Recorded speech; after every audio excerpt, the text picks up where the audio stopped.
Hi everybody. I hope all is well and that everybody's having a great day. It is absolutely beautiful out here and hopefully it's not too hot. Hopefully we'll be able to keep it a little nicer. Okay, so today we are going to talk about, this is the fourth Facebook Live I've done, really kind of the third, the first was just an introduction, about how to deal with a narcissist. And so today's topic is going to be about clearing your head. And of course, I always have notes, because I don't want to miss anything. So the first thing is that I would recommend when thinking about needing to clear your head as it relates to communication or issues you're dealing with your narcissist is to acknowledge that you need to. So often when we are communicating with people, we believe that they are communicating with us in the way that we're communicating with them, which is honestly and with good intention. And so often that isn't the case with a narcissist. What they're trying to do is to create noise and distraction and problems for you. So it can be very difficult when you're trying to maneuver what's happening as well as what it is that you're trying, if you're trying to communicate or make a decision or whatnot. So acknowledge that. And the second step to that is acknowledge that the narcissist is in your head, probably. They know how to do that. They're exceptionally good at that. And so really acknowledging and knowing that part of that voice in your head, part of that little gremlin that talks in your head to you, is likely, if not this narcissist, a previous narcissist trying to convince you of things that you may or may not be true. And acknowledging that that's happening goes a really long way towards making sure that you have some attempt at countering it. Okay, so the next step is, depending upon whether you are in a current relationship with your narcissist or whether you're not in a current relationship with your narcissist, or that relationship is kind of fading. So if you're not really currently involved with your narcissist in this moment, the thing to consider is that you should be practicing.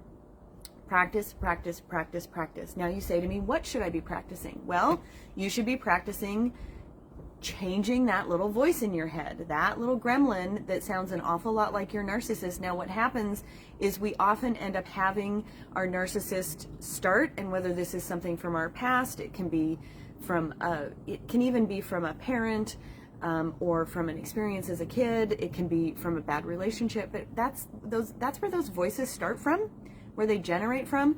And then what happens is they become so regular, particularly when you're dealing with a narcissist or when you're in relationship with a narcissist, that you can, it becomes your own voice. It becomes what you think your voice is. So if you're not in close relationship with your narcissist right now, you want to be practicing. Practice, practice, practice, changing what that voice is saying to you. Change what that inner dialogue and what that language is. Now, if you are in a closer relationship with your narcissist right now, then it's a little more challenging because it's a little harder to practice changing those voices in your head and what that internal dialogue is when you have someone continuing to feed that dialogue. So yes, practice. And what I would tell you in terms of practicing there is to give yourself lots of grace and space. Know that you're doing the very best you can. Know ultimately what your truths are. Spend as much time as you can knowing, tapping back into who you are, knowing who you are, understanding what your values are, and all of those pieces are going to give you the ability and the strength to challenge the voice that the narcissist is trying to create for you. Now, these are all steps in the process of clearing your head to make a decision. If you need to do something, if you need to make a change, if you need to make a decision, if you've got something in front of you. So much of my experience was through a legal battle, so I was constantly faced with having to manage challenges and legal filings and that kind of thing. And so in order to do that, really, really well and connect to ultimately getting what you want, you have to know what you want. So part of the process of clearing your head is making sure that you always have at the forefront what you want. What do you want? What are you trying to accomplish in terms of what's happening with the narcissist that you have to deal with, right? And that's going to be different if you work with someone, if you have an intimate partnership with someone, if you're divorcing, going through a divorce, right? So your ultimate goal is going to be completely different based upon where you are in that relationship. So being really clear about knowing what you want and what you're trying to accomplish is going to be the first thing in knowing how you can clear your head and the steps that you need to take to make sure that you're making decisions and moving through this process with a clear head. Once you have decided what it is that you want or what you want to accomplish, what your outcome is, we talked about that a couple of videos ago, knowing what your outcome is, then the most important key that I can tell you is to get quiet. And that means different things to different people, whether it's getting quiet, whether it's having peace. Some people do that through connecting with others. For my extrovert friends out there, some people do that by being in tune with nature. Some people do that through exercise, meditation, yoga, breathing. So whatever you know you need to quiet those gremlin voices in your head is going to be a huge, huge part of being able to clear your head enough and know that you're making the decision you want to make and that's the right decision for you and maybe even your kids.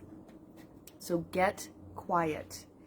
And I just mentioned a whole bunch of ways that you can do that. I'm always asking for feedback, so put in the comments if you have any ways of getting quiet and creating peace in your life that maybe I didn't reference or mention, or that you would wholeheartedly agree work for you.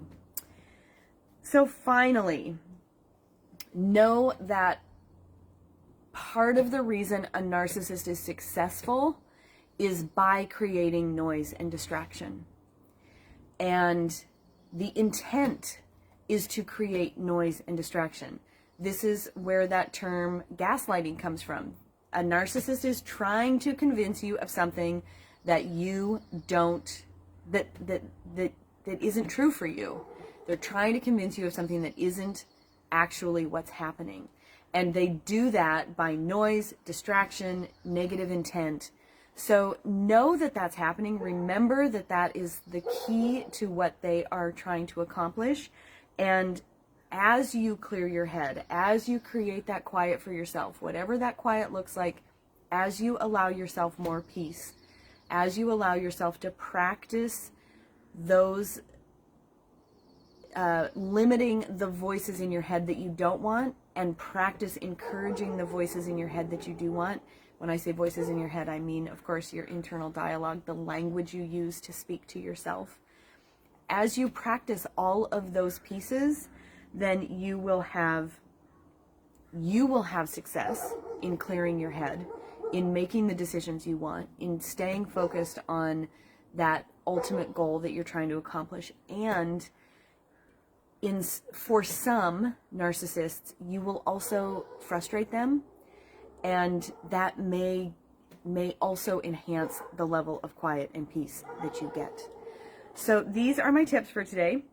The hope, of course, is that all of the tips that I provide you allow you to move through however you need to, dealing with the narcissist in your life, in the hopes that you won't have to at some point.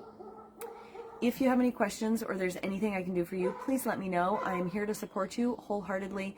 I hope that sharing my own journey with you creates some benefit to you and helps you understand the situation you may be in and encourages you to make different decisions or to practice something that will make your life and the life of the people that are most important to you, namely probably your children, better. So feel free to shoot me a quick note, message me, put a note in the comment, whatever works for you. I will see you guys soon. Love you so much, and I'll talk to you later.